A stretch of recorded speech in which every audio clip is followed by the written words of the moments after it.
नमस्कार दोस्तों, इस प्लेटफॉर्म पे आप सभी का स्वागत करता हूं।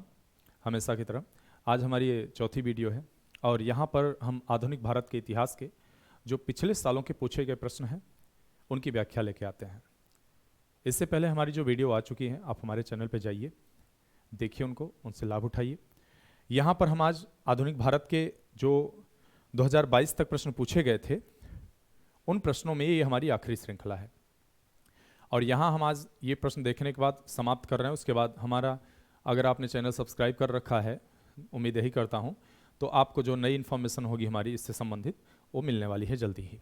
तो चलिए, आज की इस वीडियो की हमारा जो वीडियो का पहला प्रश्न है वो कह रहा है कि क्या आप मुझे, थोड़ा सा पेन का कलर चेंज कर देते हैं तो आप लोगों को भी आसानी होगी। क्या आप मुझे एक भी स्वतंत्र देश दिखा सकते हैं जहां पृथक मताधिकार हो? अंग्रेज जा चुके हैं परंतु वे शरारत छोड़ गए हैं। निम्नलिखित में से किसने उपरोक्त वाक्य संविधान सभा के बहस में कहा था? ठीक है, तो यहां पर अब देखिए, यूपी पीसीएस का एक ट्रेंड चल गया है पिछले 2-3 सालों में। आपने देखा होगा कि स्टेटमेंट वाइज प्रश्न पूछा जा रहा है। किसी भी जो बड़े व्यक्तित्व होंगे इतिहास के, उनके एक स्टेटमेंट को दे देता है, नीचे उनका नाम पूछ लेगा या फिर उनका स्टेटमेंट दे देगा और अगर उन्होंने कोई किताब लिखी है तो उस किताब से संबंधित अगर तो वहां पूछ लेता है। तो चलिए यहाँ पे देखते हैं किनका ये स्टेटमेंट है। तो पहला क्या है हमारा, सोमनाथ लाहिड़ी जी हैं, जवाहरलाल नेहरू जी, सरदार वल्लभ भाई पटेल जी या एनजी रंगा। हमारा सही विकल्प यहाँ पे क्या है? विकल्प सी, सरदार वल्लभ भाई पटेल जी का यह स्टेटमेंट है। इतने खरे और इतने स्पष्टवादी वही एक संविधान सभा में व्यक्ति थे। पटेल जी के बारे में कहा जाता है कि उन्हें जितना घर यानी कि अपने भारत के नॉलेज था भारत के विषय में, उतना और किसी व्यक्ति को नहीं था। इसके वजह से ही उन्हें गृह मंत्रालय दिया गया था पहले, और फॉरेन मामलों में आपके नेहरू जी थे। तो हमारा यहाँ पे देखे सरदार पटेल जी का वो कथन था। निम्नलिखित घटनाओं पर विचार कीजिए तथा उनको कालानुक्रम में व्यवस्थित करना है। ठीक है, तो चलिए देखते हैं, कालानुक्रम में व्यवस्थित करते हैं। कुछ घटनाएं दी हुई हैं। यहां पे कहा जा रहा है पहले में कि शारदा अधिनियम कब आया था, नेहरू रिपोर्ट कब आई थी, साइमन कमीशन का गठन कब किया गया था और दांडी मार्च कब निकाली गई थी। हमारी पहले वाली वीडियो में आप देखेंगे तो वहां भी इस प्रकार के प्रश्नों का जिक्र है। वहां हमने दांडी मार्च के बारे में बताया, सविनय अवज्ञा आंदोलन के बारे में बताया, उससे संबंधित और 1-2 घटनाओं को जोड़ के बताया। तो यहां आप क्या देख रहे हैं कि हमारा जो विकल्प ए है वह यहां पे सही होने वाला है। तो इस हिसाब से हम क्या देख रहे हैं कि पहले साइमन कमीशन का गठन किया जाता है। ठीक है, साइमन कमीशन आता है अपने 2 साल पहले ही। ठीक है, तो 1927 में साइमन कमीशन आ जाता है। ठीक है, जब साइमन कमीशन आता है तो पहली बात तो इसमें सारे अंग्रेज सदस्य रहते हैं, जिसकी वजह से भी इसका विरोध किया जाता है। 2 साल पहले ला दिया जाता है, इस वजह से भी विरोध किया जाता है। और जो इनके द्वारा सुझाव दिए गए उसका भी विरोध किया जाता है, यानी कि इनके द्वारा जो रिपोर्ट सौंपी गई उसका भी विरोध किया जाता है। उसके बाद क्या हुआ कि नेहरू जी की अध्यक्षता में एक रिपोर्ट तैयार की जाती है और अंग्रेजों को दिया जाता है कि देखिए, आपको हम 1 साल का समय देते हैं और यदि आप इसमें सुधार नहीं करते हैं हमारे मुताबिक तो हम क्या करेंगे, हम पुनः आंदोलन प्रारंभ करेंगे। और तो और इन्होंने कहा कि हम डोमिनियन स्टेट देंगे, लेकिन नेहरू जी ने कहा कि हमें आपको समय दे रहे हैं, 1 साल के अंदर आप ऐसा सुधार करिए, अन्यथा हमें पूर्ण स्वराज चाहिए। क्या चाहिए? हमें पूर्ण स्वराज चाहिए, इससे कम कुछ भी नहीं। ठीक है, तो उसके बाद क्या करते हैं कि 1930 में रावी नदी के तट पे, 1930 में ही 26 जनवरी 1930 पे रावी नदी के तट पर पूर्ण स्वराज की घोषणा कर दी जाती है। अब जब ये बात होती है तो अंग्रेजों के पैरों तले जमीन खिसक जाती है और उसके बाद इसका कार्यभार गांधी जी को दिया जाता है कि आप कोई आंदोलन प्रारंभ क्यों नहीं करते। उसके बाद क्या होता है कि इसी के बाद की स्थिति आती है, दांडी मार्च शुरू किया जाता है गांधी जी के द्वारा। जब गांधी जी के कंधों पे जिम्मेदारी डाली जाती है तो क्या होता है, गांधी जी सोचते हैं कि कौन सा ऐसा मुद्दा उठाएं जिससे कि भारत के प्रत्येक व्यक्ति को हम इस स्वतंत्रता आंदोलन से जोड़ सकें। क्योंकि देखिए दोस्तों, अगर आपने प्राचीन इतिहास या मध्यकालीन इतिहास या फिर आपके आधुनिक भारत का इतिहास का गहन अध्ययन किया है तो आपको एक बात तो समझ में आई होगी कि जो प्रारंभिक आंदोलन था भारत का, उससे आम जनता नहीं जुड़ पाई थी। आम जनता को जोड़ने का काम एक व्यक्ति आके करना शुरू करता है 1915 में, जिसका नाम रहता है महात्मा गांधी से बोला जाता है। 1915 में जब ये अफ्रीका से भारत में आते हैं तो इन्होंने देखा, जगह जगह घूमे, सभाओं में गए, उन्होंने देखा कि एक कुछ वर्ग ऐसा खास है जो आंदोलन से सरोकार रख रहा है, लेकिन एक बहुत बड़ा तबका है जिसको आंदोलन से कोई खास लेना देना नहीं है। तो इन्होंने क्या किया कि नहीं, अगर हमें भारत को आजाद कराना है तो हमें प्रत्येक वर्ग का सहयोग लेना पड़ेगा, प्रत्येक व्यक्ति को उससे जोड़ना पड़ेगा। और इसी चीज को ध्यान में रखते हुए बापू क्या करते हैं, दांडी मार्च प्रारंभ करते हैं। क्यों? क्योंकि इन्होंने देखा कि अगर आम लोगों को जोड़ना है तो एक आम चीज उठानी पड़ेगी, और वो आम चीज क्या थी? नमक था। नमक पे अंग्रेजों ने कर लगा दिया था, तो इन्होंने कहा एक काम करते हैं, नमक को ही इशू बना देते हैं, नमक को ही मुद्दा बना देते हैं, क्योंकि नमक हर व्यक्ति खाता है, चाहे वो गरीब हो चाहे अमीर हो। और उसके बाद नमक का मुद्दा बना के दांडी मार्च प्रारंभ करते हैं, और उस दौरान पूरे मोबिलाइज कर देते हैं पूरी पब्लिक को। ये तो यह एक रहता है आपका। उसके बाद शारदा अधिनियम आता है इससे बाद में, ठीक है। तो चलिए इसकी व्याख्या भी यहाँ देख लेते हैं, हमने थोड़ा सा दिया है। 1929 में शारदा अधिनियम आता है, उसके बाद जो है नेहरू रिपोर्ट 1928 में आती है, साइमन कमीशन आपका 1927 में आता है, दांडी मार्च आपका 1930 में स्टार्ट होता है। इसके विषय में आपको बता चुका। अगला हमारा कह रहा है कि भारतीय इतिहास के संदर्भ में वायाकोम सत्याग्रह के संबंध में निम्नलिखित कथनों में कौन सा से सही है।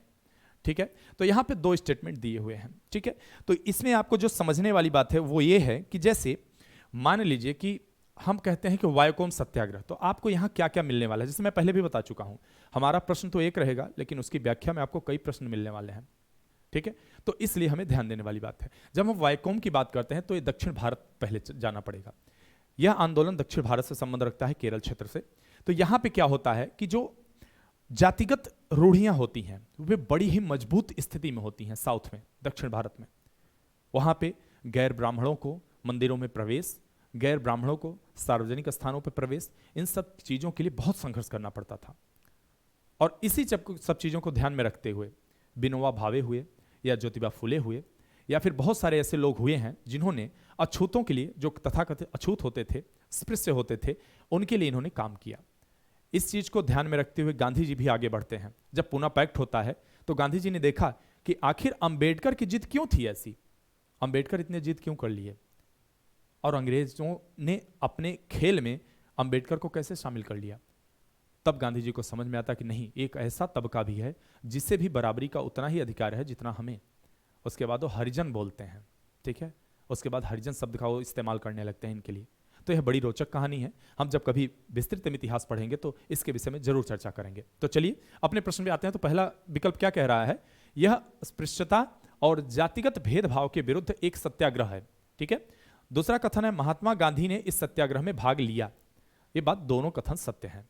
गांधी जी जब इस तरह की समस्याएं खड़ी होना शुरू होती हैं भारत में, तो गांधी जी कहते हैं कि नहीं भाई देखो, हमें आम जनता से जुड़ना है, और प्रत्येक व्यक्ति भारत का वह अंग्रेजों से शोषित है किसी न किसी प्रकार से, और जब तक हम इन व्यक्तियों को इस बात का एहसास नहीं दिलाएंगे कि अंग्रेजों से आपका भी अहित हो रहा है, तब तक व्यक्ति हमसे शामिल नहीं होगा, हमारे साथ नहीं जुड़ेगा। तो यहां पे हमारा कथन सी सही है, अर्थात उपरोक्त दोनों कथन सत्य हैं।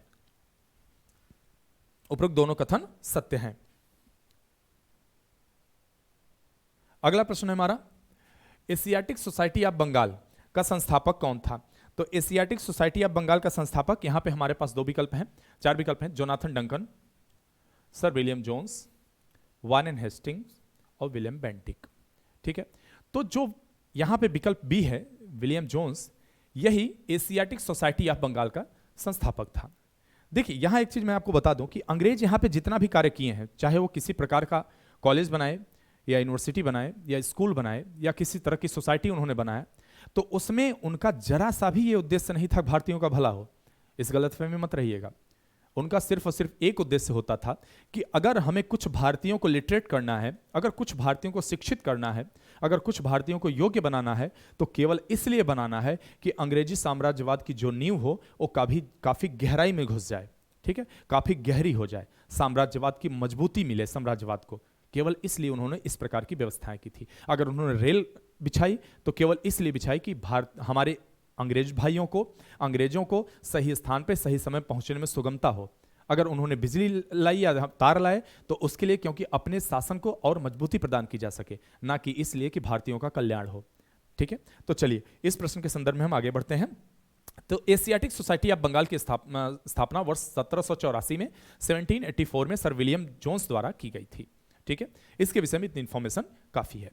अगला है, निम्नलिखित में से किसने कभी भी भारतीय राष्ट्रीय कांग्रेस के किसी भी अधिवेशन की अध्यक्षता नहीं की थी। तो कौन सा ऐसा पर्सनालिटी था, कौन सा ऐसा व्यक्ति था जिसने कभी भी राष्ट्रीय कांग्रेस जो था उसकी अध्यक्षता नहीं की थी? देखिए होता क्या था कि जो राष्ट्रीय कांग्रेस के अधिवेशन होते थे, प्रत्येक वर्ष होते थे, तो उसमें क्या होता था कि जहां पे अधिवेशन होता था हर साल उसके अध्यक्ष बदल दिए जाते थे, ठीक है। और यह क्या होता था, समावेशिता को दिखाने के लिए, यानी कि बराबरी को दिखाने के लिए कि प्रत्येक व्यक्ति बराबर है। यहां पार्टी में कोई ऐसा नहीं है कि ऑटोक्रेसी होगी, या कोई पार्टी ऐसा नहीं कि एक व्यक्ति बन गया सदस्य तो अध्यक्ष ही बना रहेगा, नहीं। हमेशा हर क्षेत्र में अध्यक्ष बदलते थे और उनके मुद्दे अपने होते थे और उनके पास उतनी ही पावर होती थी जितना पहले के पास होती थी। तो इस तरह से उस समय की जो कांग्रेस हुआ करती थी वो कांग्रेस वास्तविक रूप से भारतीय जनता का नेतृत्व किया करती थी। और भारतीय जनता का नेतृत्व की जब हम बात करते हैं तो उसका अर्थ यह हुआ कि उसमें हिंदू, मुस्लिम, सिख, ईसाई, पारसी सभी शामिल थे और सबका बराबर वहां पे योगदान हुआ करता था। तो यहां अगर देखें तो लाला लाजपत राय जी रह चुके थे, जो है गोपाल कृष्ण गोखले भी थे, सुभाष चंद्र बोस भी थे। इनके विषय में तो आप जानते ही होंगे, त्रिपुरी संकट इन्हीं से संबंधित था। उसके बाद बापू जी से भी इनका थोड़ा तकरार हो गया था। उसके अलावा एक विकल्प बी जो हमारा है, बाल गंगाधर तिलक जी, ये कभी भी जो है कांग्रेस के अध्यक्ष नहीं रहे हैं, ठीक है। तो सॉरी, देखिए यहां पे थोड़ी सी गलती हो गई मुझसे, यहां पे गोपाल कृष्ण गोखले, ठीक है, गोपाल कृष्ण गोखले जो है सी विकल्प जो हमारा है, ठीक है, गोपाल कृष्ण गोखले जी कभी अध्यक्ष नहीं रहे हैं। थोड़ा सा यहां पे हमारे साथ हो गया, ध्यान दीजिएगा, ग्लिच था, ठीक। गोपाल कृष्ण गोखले ने बनारस में आयोजित भारतीय राष्ट्रीय कांग्रेस के 21वें वार्षिक सत्र 1905 में, सुभाष चंद्र बोस ने 91वें सत्र 1938 में तथा 52वां सत्र 1939 तथा लाला लाजपत राय ने वर्ष 1920 में कोलकाता में आयोजित विशेष सत्र की अध्यक्षता की थी, जबकि बाल गंगाधर तिलक ने कांग्रेस की अध्यक्षता कभी नहीं की थी, ठीक है। तो यह यहां पे थोड़ा सा हो गया था मिसमैच, माफ करिएगा।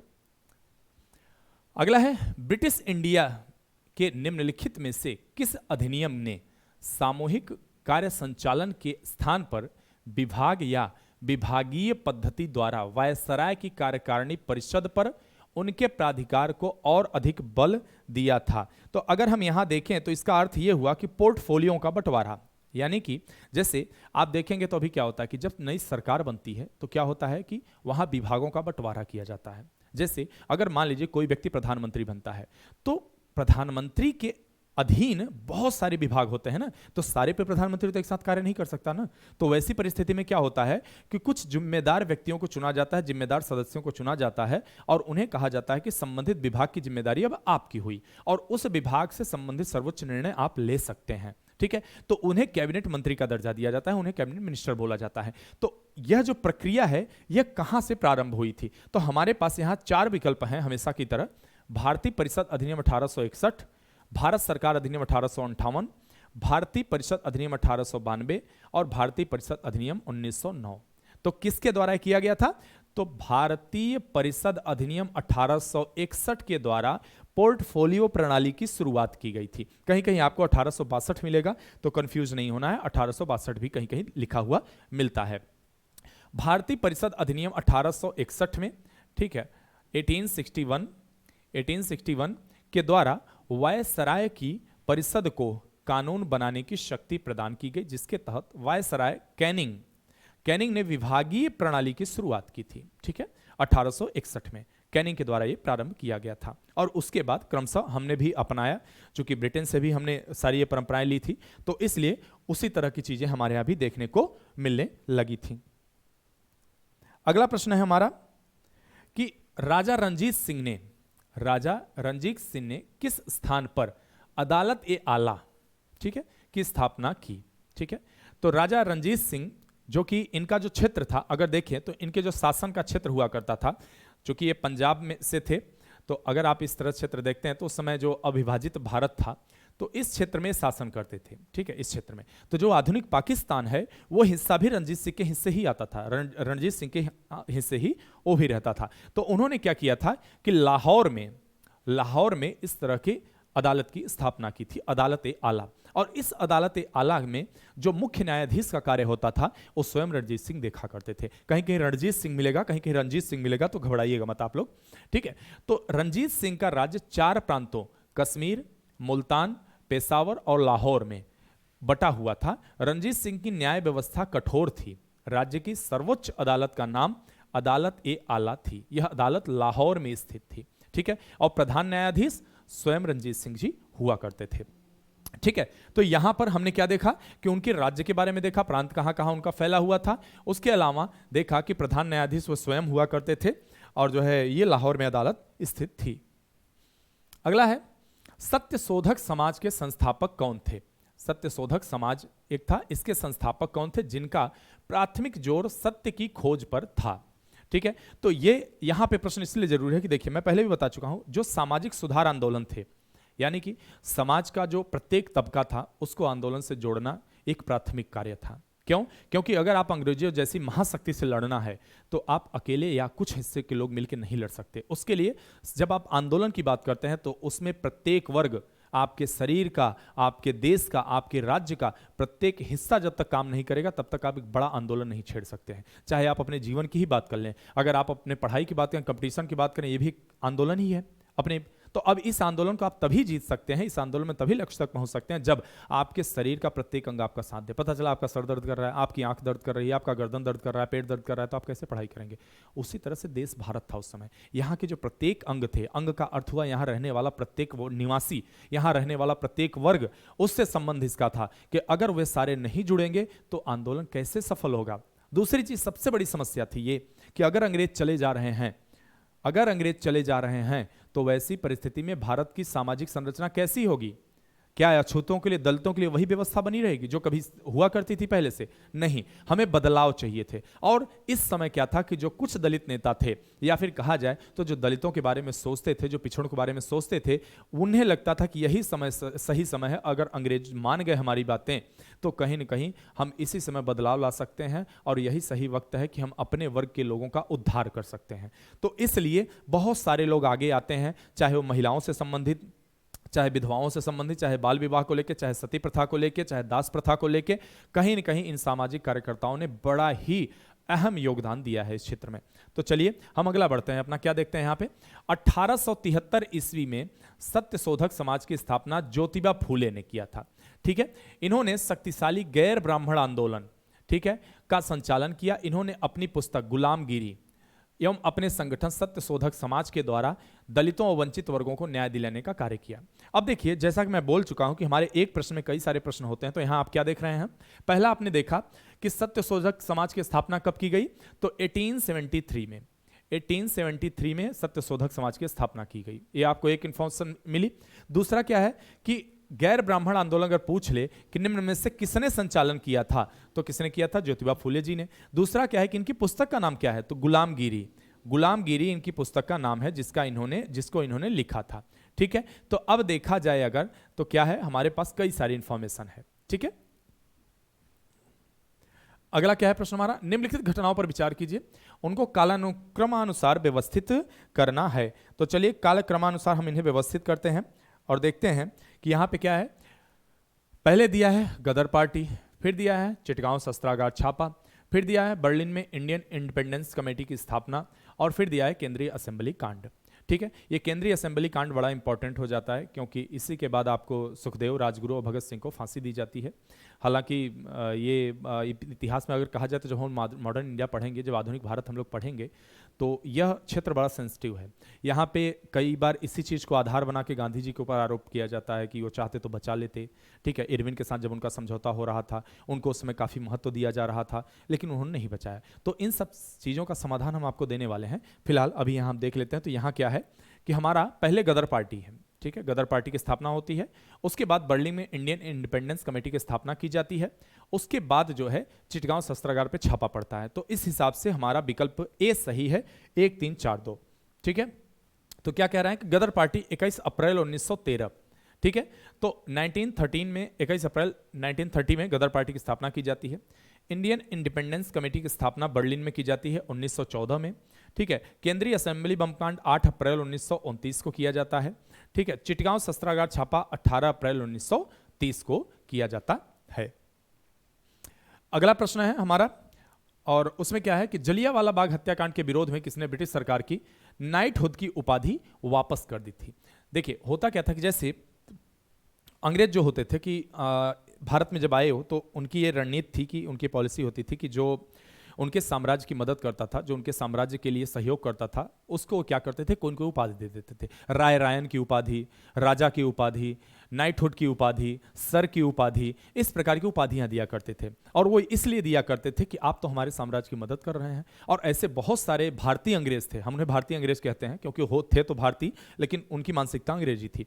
तो क्या करते थे, अंग्रेजों की मदद करते थे। क्यों? क्योंकि उन्हें लगता था कि अगर अंग्रेज चले गए तो यहाँ स्थापित व्यवस्था थी इससे पहले वो बहुत बुरी स्थिति में पहुंच जाएगी। तो उन्हें लगता था कि नहीं, अंग्रेज जो है सही है, और अंग्रेजों पर भरोसा उन्हें कुछ ज्यादा ही हुआ करता था। तो उसमें एक व्यक्ति थे शंकरन नायर, एक व्यक्ति थे शंकरन नायर। और उसके बाद जब जलियांवाला बाग हत्याकांड होता तो इसमें क्या था कि इसमें एक रॉलेट एक्ट आया था, तो उसका विरोध किया जा रहा था। उसमें क्या होता कि नो अपील नो दलील नो वकील वाला कानून था। तो उसमें क्या होता था, आपको शक के बुनियाद पर गिरफ्तार कर लिया जाएगा और किसी प्रकार की उसमें कार्रवाई नहीं होनी होती थी। तो उसके विरोध में देश भर में आंदोलन चल रहा था। तो उसी समय अमृतसर पंजाब में एक बाग हुआ करता था, एक जगह इकट्ठा हुए लोग और उस पर चर्चा कर रहे थे। बैसाखी का दिन था और उसी समय क्या होता है कि 13 अप्रैल 1919 की बात है। तो वहां पे क्या होता है कि जनरल डायर आता है और एक निकलने का केवल एक रास्ता रहता है और उसमें उस सेनाओं को खड़ा करता है। बहुत सारे ऐसे लोग रहे हैं जो उस समय भारतीय थे और जो एक अंग्रेज भी थे, उन्होंने अपनी आत्मकथा में उस चीज़ का उल्लेख किया है। उन्होंने कहा कि जब ये भारतीय जो थे गोली चलाने में बड़े कुशल थे, उनके निशाने बहुत अच्छे हुआ करते थे। और उसने बताया कि किस तरह डायर को इसमें आनंद आ रहा था, जब वहाँ पर बैरल्स गिर रही थी, जब खाली खाली गोलियाँ उनके गिर रहे थे, तो डायर को उससे आनंद आ रहा था। तो बड़ा ही विभत्स घटना थी ये। और जब हम इसका डिटेल में पढ़ेंगे तो बहुत ही बेहतरीन इसका हम आपको जो है वो पढ़ाएंगे और आप देखेंगे कि अंग्रेजों के किस तरह से अत्याचार हुआ था। तो यहाँ क्या हुआ, जब वो हुआ घटना, तो उसके बाद क्या हुआ कि शंकरन नायर जो थे, इन्होंने क्या किया, नाइटहुड की उपाधि त्याग दी। बहुत सारे जो भारत में लोग थे वो काफी दुखी हुए इस बात से और उन्हें अंग्रेजों का वास्तविक चेहरा दिखा कि अंग्रेज कल्याणकारी नहीं है बल्कि विभत्स राक्षस हैं। ठीक है। तो 13 अप्रैल 1919 को जलियांवाला बाग हत्याकांड के बाद रविन्द्रनाथ टैगोर ने ब्रिटिश सरकार द्वारा प्रदान की गई नाइटहुड की उपाधि लौटा दी थी। जलियांवाला बाग हत्याकांड विरोध शंकरन नायर ने वायसराय की कार्यकारिणी से इस्तीफा दे दिया था। देखिए, इसमें रविन्द्रनाथ टैगोर जी ने नाइटहुड की उपाधि त्यागी थी, यहाँ थोड़ा सा मिस्टेक था, और शंकरन नायर ने कार्यकारिणी से वायसराय की। देखिए, हुआ क्या था कि जब क्रमशः सुधार की मांग की जा रही थी भारतीयों की तरफ से, तो क्या हुआ कि जो उस समय सरकार थी ब्रिटेन की, वो क्या चाहती थी कि भारतीयों का आंदोलन दबा रहे। ठीक है, भारतीयों का आंदोलन दबा रहे, तो क्या करते थे, छोटे छोटे सुधार दे देते थे। जैसे क्या कहते थे कि चलिए काम करते हैं, कार्यकारिणी में आपको जो है सदस्यता दे देते हैं। ठीक है, तो अब उसमें सदस्यता कैसे देते थे, ऐसा नहीं है कि चलो आप चुनाव लड़ो आ जाओ सदस्य बन जाओ, बल्कि क्या करते थे कि आपके पास संपत्ति है, आपके पास शिक्षा है, आप कर देते हो तो आ जाओ, आपको हम सदस्य बना देते हैं। तो क्या होता था कि कार्यकारिणी में उनका प्रवेश हो जाता था। तो अब क्या लगता था कुछ भारतीयों को, करे हमारे फलाने व्यक्ति गए हुए हैं तो इसमें हमारा प्रतिनिधित्व हो रहा है। और वो क्या करते थे, चूंकि समाज में वो प्रभावशाली होते थे, भाई उनके पास संपत्ति थी, कर देते थे, शिक्षा था, तो लोगों में दबदबा था उनका। तो क्या करते थे कि जब वो कार्यकारिणी में प्रवेश कर लेते थे तो लोगों को लगता था कि नहीं नहीं सब सही है भैया, अंग्रेज बहुत अच्छे हैं। ठीक है, क्योंकि फलाने गए हुए हैं। और फलाने क्या करते थे, सेफ्टी वाल पर काम करते थे। वो क्या करते थे कि जो जनता की जो आक्रोश होता था जनता का, उसको क्या बोलते थे कि जनता का आक्रोश है, ठीक है कोई बात नहीं है ना, हम जाके समझा लेंगे। ठीक है, तो वो क्या करते, उसी का पुरस्कार स्वरूप इन्हें क्या मिलता था, इन्हें नाइटहुड की उपाधि मिल जाती थी, इन्हें वायसराय की कार्यकारिणी में सदस्यता मिल जाती थी। यही सारे कार्य हुआ करते थे। चलिए, तो हमारा यहाँ पे वीडियो समाप्त होती है और आधुनिक भारत की श्रृंखला भी यहाँ पे आज हमारी समाप्त हो रही है। आशा करता हूँ आप सबको ये पसंद आया होगा और आप लोगों से गुजारिश है हमारी कि हमारे चैनल को ज़्यादा से ज़्यादा सब्सक्राइब करिए। अगर आप वीडियो देख रहे हैं सब्सक्राइब नहीं किए तो जरूर करिए और कोशिश करिए कि वीडियो और लोगों तक पहुँचाने का प्रयास करिए। और हम आपके भले के लिए, आपके एग्जाम क्वालिफाई करने के लिए बराबर निरंतर प्रयासरत हैं। धन्यवाद।